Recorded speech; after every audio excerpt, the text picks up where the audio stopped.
अब जिनको इतनी बड़ी पावरफुल जो गुंडे टाइप सिस्टम है जो ये आजकल चल रहा है, उसमें क्या कर लेगा कोई। तो आज 100वां एपिसोड था मन की बात का। क्या इन बेटियों का जिक्र नहीं होना चाहिए था? इन बेटियों का जिक्र होना चाहिए था मन की बात में। होर्डिंग और बैनर की सरकार है जो केवल एडवर्टाइजमेंट के सहारे चली हुई है, क्योंकि उनका खून जो है ना वो पानी हो चुका है। उनके ऊपर फर्क ही नहीं पड़ता कि किस बेटी के साथ क्या हो रहा है। नमस्कार, मैं प्रियंका इस वक्त दिल्ली के जंतर मंतर पे हूँ। हमारे साथ महिला खाप पंचायत की राष्ट्रीय अध्यक्ष हैं, उनसे बातचीत करेंगे क्योंकि कुश्ती जो महिलाएं हैं, कुश्ती की महिलाएं हैं, वो दिल्ली के जंतर मंतर पे काफ़ी दिनों से बैठी हुई हैं। उनका बड़ा आरोप है कि उनके साथ यौन शोषण हुआ है। हम मैम से बातचीत करेंगे और जानेंगे कि इन महिलाओं को कब तक न्याय मिलेगा। मैम, क्या लग रहा है कि इन महिलाओं को कब तक न्याय मिल जाएगा? देखिए, मैं समझ नहीं पा रही हूँ कि कब तक न्याय मिलेगा, क्योंकि लगातार ये बैठी, पहली भी बैठी, 3 महीने निकल गए। इन्होंने कहा था कि हमें समय दे दो और हम न्याय करेंगे, लेकिन उसके बाद कुछ नहीं हुआ। अब दोबारा से ये फिर बैठी हैं, तो कब तक न्याय होगा ये तो हम नहीं कह सकते। एफआईआर दर्ज की गई है, लेकिन उसमें भी कहीं ना मुझे दाल में काला लगता है, क्योंकि एफआईआर की कॉपी इन तक नहीं पहुंचाई गई है। उस एफआईआर में क्या है, वो आईवाश है केवल, या उस पर कार्रवाई हो रही है? वो भी भला हो माननीय सुप्रीम कोर्ट का कि उन्होंने इंटरवीन किया, उसके बाद एफआईआर दर्ज हुई है। अदरवाइज तो एफआईआर दर्ज भी नहीं हो रही थी। तो दुर्भाग्य है, इसमें क्या मानना है। मतलब इतने बड़े खिलाड़ी यहाँ बैठे हैं, उनके साथ ऐसा हो रहा है, तो आम बच्ची के साथ क्या होता होगा, आप सोचो। तो मेरा वही सवाल है कि जब गोल्ड मेडलिस्ट ही दिल्ली के जंतर मंतर पे राजधानी पे बैठी हुई है, तो आम महिलाओं के साथ क्या होता होगा? क्या सरकार इस पे संज्ञान लेगी? मुझे नहीं लगता कि इस पे अगर संज्ञान लेने की बात होती है। आज 100वां एपिसोड था मन की बात का। क्या इन बेटियों का जिक्र नहीं होना चाहिए था? इन बेटियों का जिक्र होना चाहिए था मन की बात में, कि हमारी बेटियां जो हमारा गौरव हैं, जो हमारा सिर ऊंचा करती हैं, हमारा सम्मान दिलाती हैं, वो बच्चियां आज वहां बैठी हैं और उनके साथ अन्याय हो रहा है। तो सबसे पहले तो इन्हें सांसद से इस्तीफा लेना चाहिए था, उसके बाद उनके अगेंस्ट कार्रवाई करनी चाहिए थी। ब्रजभूषण शरण सिंह ने कहा है कि मैं इस्तीफा नहीं दूंगा, मैं जो जांच कमेटी है उसका समर्थन करूंगा। जांच कमेटी कौन है? जांच कमेटी में ही नहीं के लोग हैं। कौन है जांच कमेटी में? कोई बाहर से थोड़ी आ गए। अब जिनको इतनी बड़ी पावरफुल जो गुंडे टाइप सिस्टम है जो ये आजकल चल रहा है, उसमें क्या कर लेगा कोई? जांच क्या इनके अगेंस्ट हो पाएगी? मुझे नहीं लगता, क्योंकि उस कमेटी में जिसमें ये और इस जैसे ही और लोग होंगे, क्या इंक्वायरी होगी? 38 से 40 मुकदमे दर्ज हैं ब्रजभूषण शरण सिंह के ऊपर। उसके बाद भी बीजेपी के सांसद बने हुए हैं ब्रजभूषण शरण सिंह। इसको कैसे देखती हैं? गुंडाराज कहूँगी मैं तो इसको, क्योंकि जो सांसद जिसके ऊपर इतने मामले हैं, तो वो एक बाहुबली है। वो गुंडा टाइप मैं कह सकती हूँ नेता, जिसने खुद ये कहा कि उसके ऊपर इतने मुकदमे दर्ज हैं। दर्ज है ये तो, संसद में 333 सांसद हैं जिनके ऊपर ये जो हत्या, बलात्कार, इस तरह के केसेस दर्ज हैं। ऐसा ये दुर्भाग्य नहीं तो और क्या है।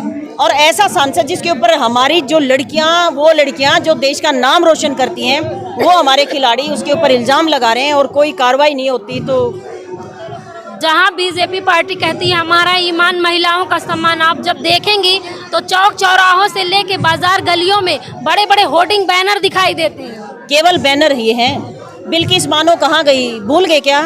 इतनी सारी बच्चियों के साथ रेप, बलात्कार हो रहा है, कहाँ जाती हैं ये? केवल होर्डिंग और बैनर की सरकार है जो केवल एडवर्टाइजमेंट के सहारे चली हुई है। इनको अब एक परिवर्तन करना पड़ेगा। अगर नहीं करेंगे तो सत्ता से जाएंगे, क्योंकि अब हर आदमी समझ चुका है कि ये लोग क्या कर रहे हैं। वहीं दूसरी तरफ मोदी जी लाल किला के प्राचीर से बोलते हैं हमारा सम्मान, महिलाओं का जो ईमान है बोलते हैं, और दूसरी तरफ बोलते हैं कि मोदी मैदान में, हम मोदी सम्मान में बोलते हैं, महिलाओं के सम्मान में मोदी जी मैदान में। इसको कैसे देखती हैं?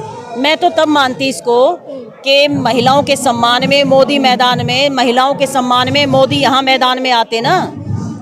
अगर ऐसी बात बोलते हैं, उस बात को सार्थक भी तो करें।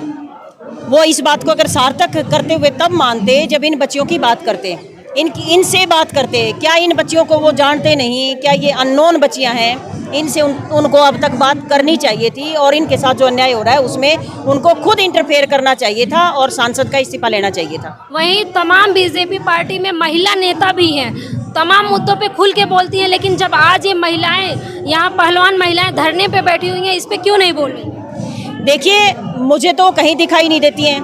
पहले 1-2 रुपया सिलेंडर का बढ़ जाता था तो सिलेंडर सर पे दे के सड़कों पे नाचती थी। अब कहाँ है वो? किसी महिला के साथ कुछ भी हो जाता है वो एक शब्द तक नहीं बोलती। तो इसको मैं तो यही कहूँगी कि उनका खून जो है ना वो पानी हो चुका है। उनके ऊपर फर्क ही नहीं पड़ता कि किस बेटी के साथ क्या हो रहा है। एक शब्द उनके मुंह से निकलता नहीं है। वो संसद में बैठी है तो लोगों को सोचना पड़ेगा। लोगों को अपने जो उनकी सोच है उसको परिवर्तन उसमें करना पड़ेगा, क्योंकि लगातार इसी तरह से उन्हीं को अगर बनाते रहे जैसे बनाया पहले भी, और जो संसद में बैठी है महिलाओं के साथ इतना बड़ा बड़ा अत्याचार हुआ है वो एक शब्द नहीं बोलती है, तो ये दुर्भाग्य है। वहीं हरियाणा से बीजेपी प्रवक्ता है रेणु भाटिया और महिला आयोग की अध्यक्ष भी हैं। वो महिलाओं को कहती हैं कि ओयो रूम में आरती करने नहीं जाती हनुमान की। नहीं, वो क्या स्टेटमेंट देती है वो तो उनसे ही आप बात करें तो ज़्यादा बेहतर है। वो महिलाओं के लिए बोल रही हैं कि महिलाएं योयो रूम में जाती हैं, रूम बुक करती हैं, होटलों में जाती हैं। इस प्रकार के बयान वो महिलाओं को दे रही हैं कि खुद वो जाके अपने आप को छिड़वाती हैं, फिर बाद में ड्रामे करती हैं कि हमारे कोल्ड ड्रिंक में नशे की गोली मिला दी गई। हाँ, इस पे मैं क्या कहूँ, एक महिला होने के नाते मैं क्या कहूँ। मैं तो उनके इन शब्दों से ही शर्मसार हूँ कि उन्होंने ऐसी स्टेटमेंट क्यों दी है। कोई महिला चाहेगी कि उसके साथ बलात्कार हो जाए? कोई महिला, कोई भी नहीं चाहेगी। कोई महिला, जबकि लड़की तो जिसके साथ कुछ हो जाता उसके बाद भी नहीं बोलती हैं, वो चुप रहती हैं, माँ उनको रोक देती है। मैं क्योंकि महिला अध्यक्ष हूँ, मेरे पास इतने सारे मामले आते हैं। बेटियाँ यूँ कहती हैं कि आप बाहर मत बताना, हमारे घर भी मत बताना बस, लेकिन मेरे साथ बलात्कार हो रहा है, लगातार 10 साल से बलात्कार हो रहा है, पड़ोसी कर रहा है, लेकिन मैं बोल नहीं सकती क्योंकि घर में माँ नहीं सुनती, पिता नहीं सुनते। वो कहते हैं चुप, एक शब्द नहीं निकालना। अरे ऐसे माहौल में कोई झूठा इल्जाम लगाएगी, कोई अपने आप जाके सरेंडर करेगी, क्या ऐसा हो सकता है? लेकिन वो ऐसी स्टेटमेंट अगर बेतुकी स्टेटमेंट दे रही है तो उसका क्या कर सकते हैं हम लोग। दूसरी तरफ बीजेपी पार्टी बहुत बड़ा दावा करती है कि बेटी बचाओ बेटी पढ़ाओ, इस पे कैसे देखती हैं?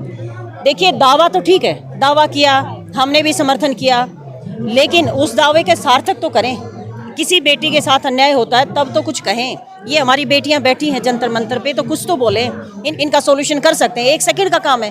3 महीने दिए, 3 साल भी जाएंगे, जब कुछ होगा ही नहीं तो क्या होगा। ये तो भला हो माननीय सुप्रीम कोर्ट का कि उन्होंने इंटरवीन किया और इनके अगेंस्ट FIR दर्ज की गई है। आप क्या कहेंगे?